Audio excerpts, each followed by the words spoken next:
Hi, welcome to Weld.com. I'm Beau and today we are going to be making 3 different types of signs. So let's get after it.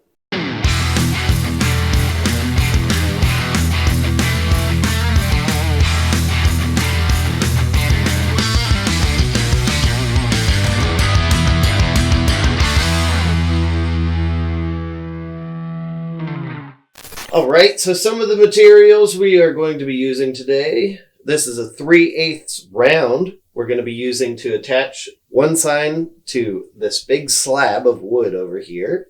We're also going to be making all of our signs out of 13 gauge hot rolled steel.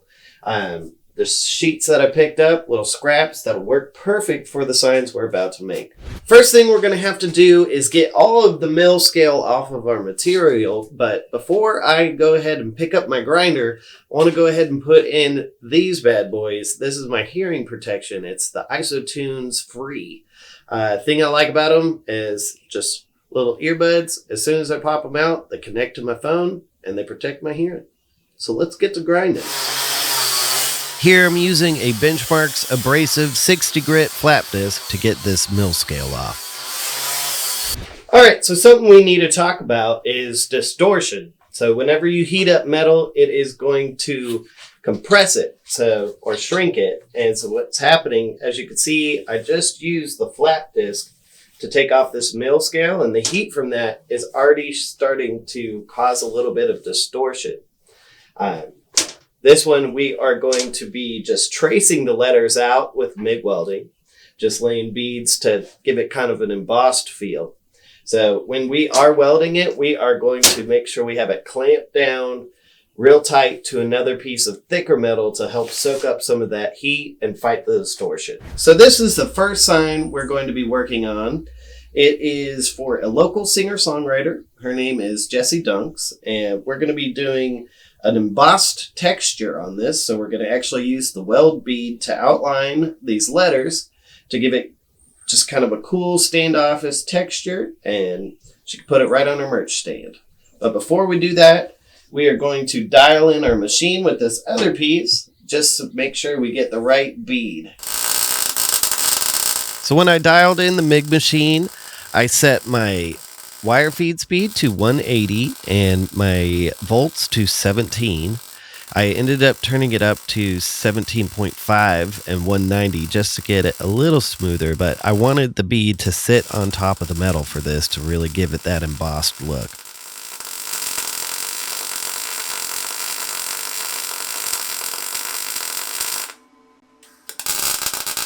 Another thing that you want to be careful of is as you're doing this, since we are not burning it super hot, it is going to get your nozzle dirty. So make sure you're cleaning that out so you don't end up welding your nozzle to your contact tip.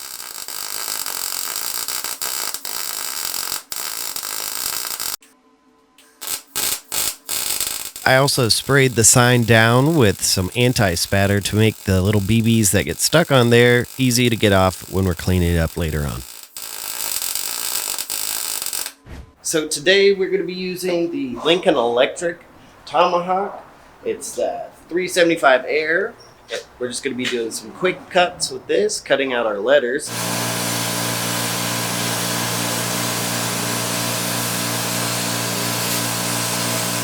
So with this machine, you can really tell if you're moving too fast because you're going to see those sparks shooting out in front. So that was a reminder to myself. Every time I saw that, slow down and just keep that pace and it'll cut nice and clean. I also found out I turned it up just a little bit as I was going through because I felt like I just needed a little extra amperage to make a clean cut.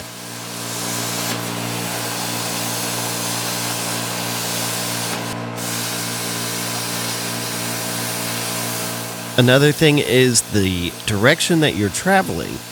You can see as I'm cutting out some of these letters, I'm going up, so the line is right in front of me. That is a lot easier to see than dragging it towards me.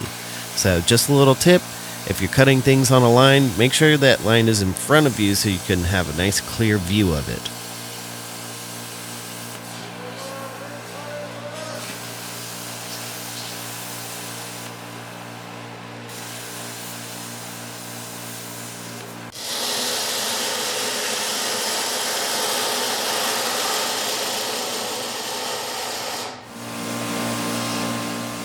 Just like with the last sign, we are trying to follow those lines, cutting it out, making sure we're moving at the correct travel speed.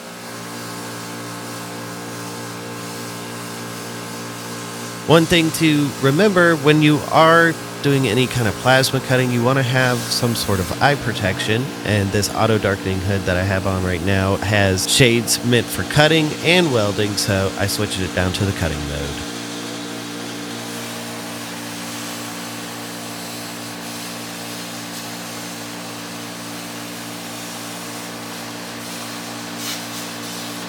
We've got all of our signs cleaned up, cut out, ready to roll. Now we're getting down to the mounting phase.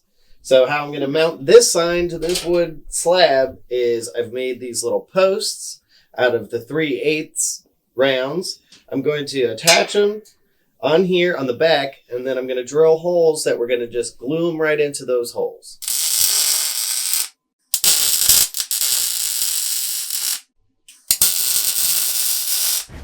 So we're installing some lights on the back of our signs here. These are just LED strips that actually glue right to the back of the sign. This is going to reflect off of that wood slab we have behind here to really make these letters pop.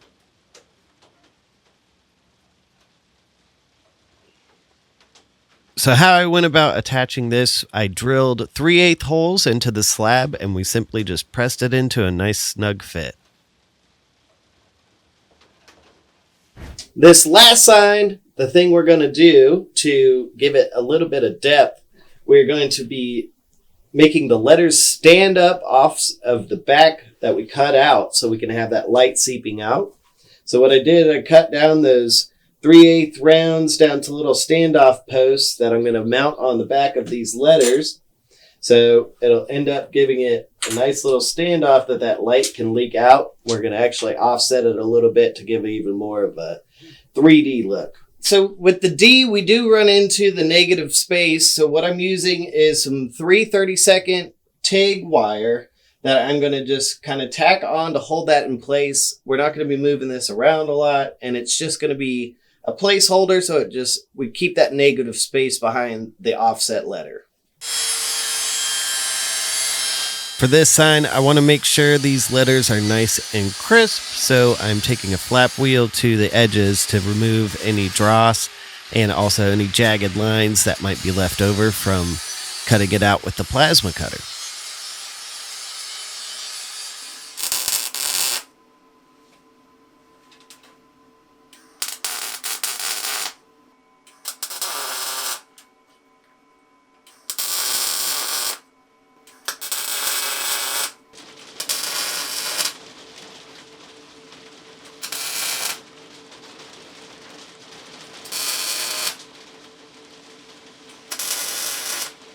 Last thing we're going to do, we're going to hit it with an acid that is going to darken up the metal. I found using it on mill scale gives it a really cool texture.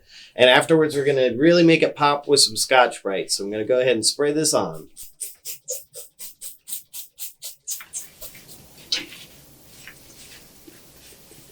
After we apply that acid wash, it is going to darken it up, and I'm just using some Scotch-Brite here to kind of clean up any rust or lighten it up in any spaces I kind of want.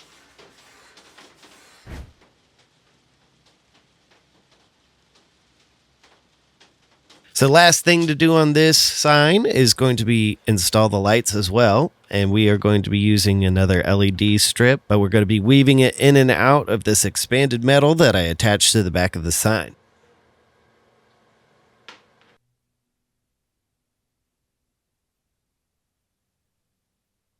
All right, we have completed our signs. We put some LED strips on the back to give it a little pop of color with the lights. And we have our intro sign with Jesse Dunks, an intermediate one with Bruce Rock, and then also an advanced sign over here for Linda's, a bar.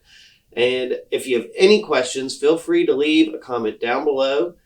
Until next time, I'm Beau Wigington. We'll see you out there.